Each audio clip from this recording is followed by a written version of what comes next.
punti persi, non un punto guadagnato, nonostante quel punto sia arrivato al 97esimo. Lei cosa ne pensa?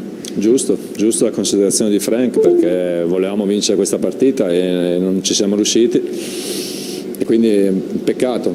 Sapevamo che avremmo trovato delle difficoltà contro una squadra che si chiude tutta dietro, ci voleva un po' più di velocità, ci voleva un po' più di qualità nell'uno contro uno e peccato non essere riusciti a vincere. Lei ha parlato di velocità, di qualità, però in presentazione in questa partita ieri aveva detto che le era piaciuto contro la Roma la rabbia che aveva visto ad esempio in Rebic, oppure la determinazione che aveva visto in Tonali, in Tomori, in una chiusura su Pellegrini in quell'occasione. Le ha viste questa convinzione e questa rabbia oggi in campo? No, ho visto sicuramente tanta generosità, tanta volontà, a un certo punto della partita poca lucidità, questo senz'altro sì, ma non mancanza di convinzione o di determinazione. Diretta. Quindi questo è quello che è mancato, la determinazione, la convinzione, la rabbia che invece avevamo visto nella partita contro la Roma. Simone Tiribocchi. Sì, buonasera mister. Buonasera. Una rabbia che secondo me però c'è stata, perché la reazione... Io non ho parlato, infatti... la vostra collega mi ha fatto una domanda, io ho detto che è mancata qualità e ritmo secondo me, non volontà e determinazione. No, infatti io volevo dire proprio questo, no? L'Udinese lasciava tanti cross, non vi faceva giocare dentro, ha fatto tanta densità dentro dove è mancata un po' di qualità, però devo dire che poi dopo il gol loro è venuto fuori il Milan, è venuta fuori la voglia di pareggiare, è venuta fuori la rabbia, no, di questa squadra che si è sentita un po' toccata. Si riparte da lì adesso, giusto? Si riparte come sempre dalla prossima partita, ogni partita fa storia a sé, le difficoltà di oggi sono state nettamente differenti rispetto a quelle di domenica dove abbiamo trovato un altro avversario che voleva giocare anche sulla partita. L'Udinese fa questi tipi di partita, ripeto che dovevamo muovere palla un po' più velocemente, cercare di trovare qualche duello vincente, non ci siamo riusciti. Nel primo tempo l'unico duello che siamo riusciti a vincere è quello di Castigliego e abbiamo avuto l'occasione da gol. Per di più siamo stati imprecisi sulle palle inattive, che possono essere una soluzione importante in questi tipi di partita, però è vero come sottolinei che poi la squadra non ha voluto assolutamente perdere questa gara, ci ha provato fino alla fine ed è stata premiata per la volontà e per la determinazione comunque di ritrovare un risultato positivo. Roberto Cravero.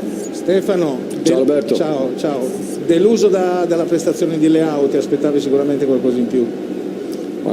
Sempre mi aspetto tanto dai miei giocatori perché conosco le loro qualità. È chiaro che Rafa ha delle caratteristiche più adatte ad attaccare gli spazi, ad avere delle giocate in velocità. Quando trova difese così chiuse magari non ha ancora quella scaltrezza, quel movimento, quella lettura dentro l'area di poter anticipare i difensori, perché comunque siamo stati un po' imprecisi nel cross ma ne abbiamo fatti tanti, c'era anche la possibilità qualche volta di riuscire a anticipare i difensori.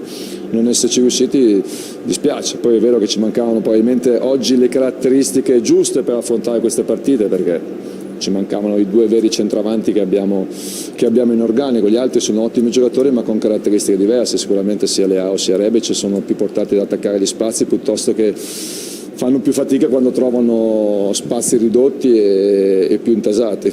Stefano, buonasera, due cose velocissime. Buonasera. La prima, come sta Sandro Tonali? È uscito, per quello che ci ha detto, è uscito precauzionalmente perché ha sentito un po' il flessore un pochettino diverso rispetto all'altro. Mi auguro che abbia sentito bene, che non sia un problema diverso, perché è chiaro che insomma le partite si diventano molto impegnative, gli impegni sono molto ravvicinati, quindi più scelte ho da fare e meglio è per tutti. La seconda, ho visto che Donnarumma si è arrabbiato subito con se stesso sull'occasione del gol, volevo sapere se avevate parlato, se ti aveva spiegato anche la dinamica per cui non era riuscito a intervenire come ha fatto tante altre volte in modo decisivo.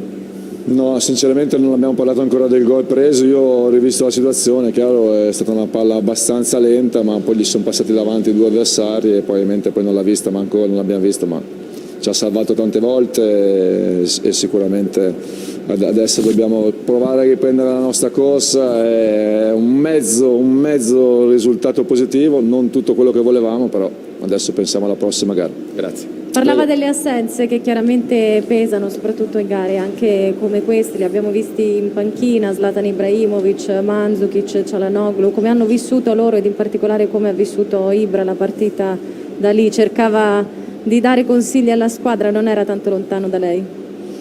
Sinceramente non ho sentito Zlatan, ho sentito una squadra che ha aiutato, anche chi non gioca aiuta sempre i propri compagni per cercare di dare degli input positivi. No. Poi chiaramente non siamo usciti soddisfatti da questa gara e non sarà uscito soddisfatto nemmeno lui ma nemmeno tutti gli altri.